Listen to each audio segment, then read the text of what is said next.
Oró, òun ni ọ̀tá máa ń sábà fi ṣiṣẹ́ ibi lórí àwọn ènìyàn. Ìgbà mìíràn gan, ọ̀tá tó bá lépa rẹ tí ò bá rí ọ mú, ohun tó kù náà ni àròká kó máa rọ̀ ọ́ káàkiri. Mo wá gbà á ládùúrà wípé gbogbo ẹnikẹ́ni tó ń fi òró bá mi jìjàkadì, tó ń fi ojú oorun bá mi jàkadì, tàbí tó lérò pé òun ó máa rò mí káàkiri láti ba tèmi jẹ́, irọ́ ló pa o. Kò sí ẹni tí mú ọjọ́ o. Kò sí ẹnìkan tó lè tànkoko omi sí tí a sọ, èmi domi lónìí, mo bọ́mọ yín lọ́wọ́. Ẹ̀yin ọ̀tá alẹ́ ni má dẹ̀yìn, ẹ dẹ̀yìn tí ẹ bá dẹ̀yìn, ẹ kẹ́ ṣòfò dànù. Iṣẹ́ ọkùnrin ni, iṣẹ́ obìnrin ni, ọmọdé tàbí àgbà, tó o bá kọ̀ tó o bá dẹ̀yìn mi, àwọn òbí rẹ wọ́n á sọkún rẹ, fámílì rẹ wọ́n á ṣọ̀fọ̀ rẹ. Bẹ́ẹ̀ ni, Absalomu lépa bàbá ẹ̀, ó ṣòfò dànù. Àwọn ará Íjíbítì pẹ̀lú Fáráò bàbá wọn, wọ́n lépa Mósè, wọ́n lépa àwọn ọmọ Ísírẹ́lì, wọ́n ṣòfò dànù. Ẹnikẹ́ni tí ò bá dẹ̀yìn lẹ́yìn mi, lórúkọ Olúwa, wàá ṣòfò dànù. Ìṣe wòlíì ni ọ́, babaláwo ni ọ́, oníṣègùn ni ọ́, gbogbo agbára yóò kó ní. Mò ń sọ lórúkọ Olúwa ni, torí pé Bíbélì sọ pé orúkọ Olúwa ilé ìṣọ́ agbára ni. Olódodo sá wọbẹ̀ ó yè. Ẹ wo mí, ẹ gbọ́ mi. Àpá Jésù lèmi ń wù káàkiri. Ká má sì rí ẹnikẹ́ni tí ó ṣe mí níbi. Gbogbo ẹnikẹ́ni tó bá ní ìwọ̀n ṣe mí níbi tàbí níkà, ẹnikẹ́ni tó bá ní ìwọ̀n ṣe ọmọ mi níbi tàbí níkà, lágbára ọba tó dá ayé àtọ̀run, irú ẹ̀dá bẹ́ẹ̀ yóò sìnkú dànù.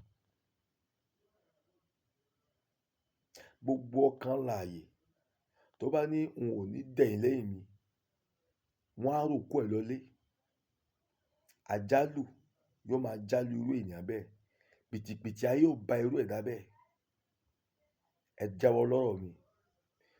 Mi ò pé kẹ́nìkan má da, mi ò pé kó má da fún ẹnikẹ́ni tó gbogbo ẹnikẹ́ni tó bá ní ó kọ̀nà tí èmi wòlíì ọmọ Olúwa yóò gbé gbà. Ha!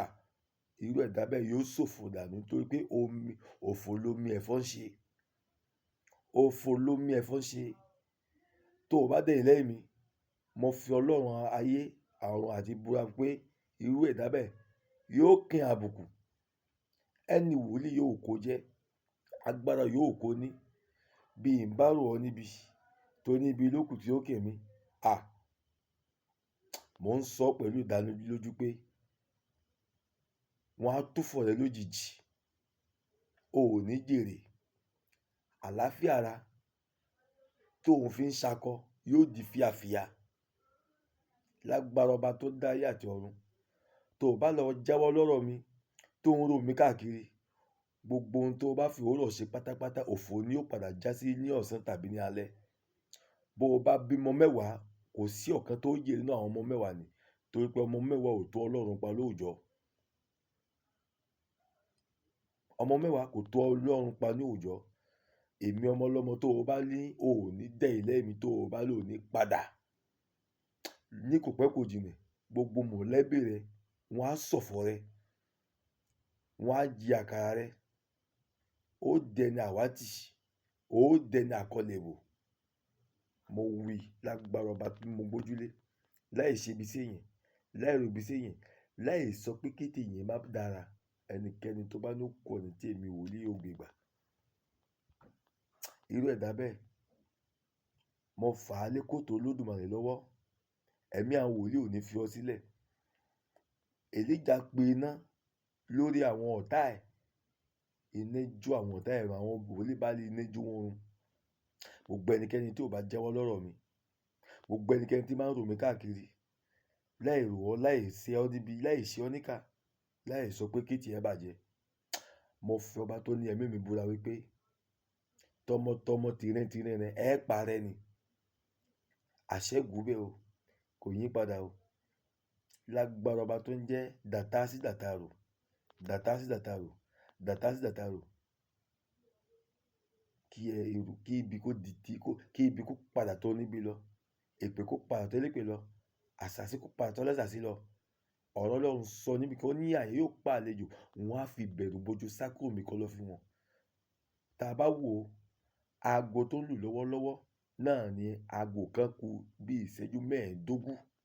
Gbogbo ẹnikẹ́ni tó bá ní wọn fi òru ọ̀gànjọ́ òru ba tèmi jẹ́, tàbí wọn fi ọ̀sán gangan ba tèmi jẹ́, tàbí wọn ó rò mí káàkiri, tàbí òun gbójú lé babaláwo, baba oníṣègùn ni, tàbí wòlíì kà ni,